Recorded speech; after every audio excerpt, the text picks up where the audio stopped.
Co đúc 90 độ cho ống thép luồn dây điện gen IMC.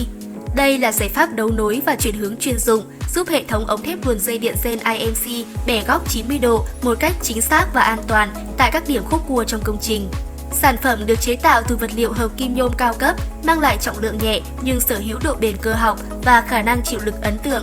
Với thiết kế có nắp đậy tháo rời linh hoạt, co đúc giúp các kỹ sư dễ dàng kiểm tra, bảo trì hoặc thực hiện thao tác kéo cáp tại điểm nút kỹ thuật mà không làm ảnh hưởng đến cấu trúc của toàn hệ thống. Sản phẩm cung cấp đa dạng tùy chọn kích thước từ 1/2 đến 1/2, tương thích hoàn hảo với đường kính ngoài của ống gen IMC tiêu chuẩn.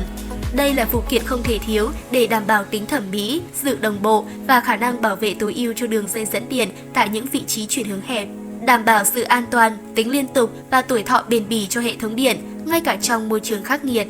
Liên hệ ngay với chúng tôi để nhận báo giá và tư vấn kỹ thuật chi tiết.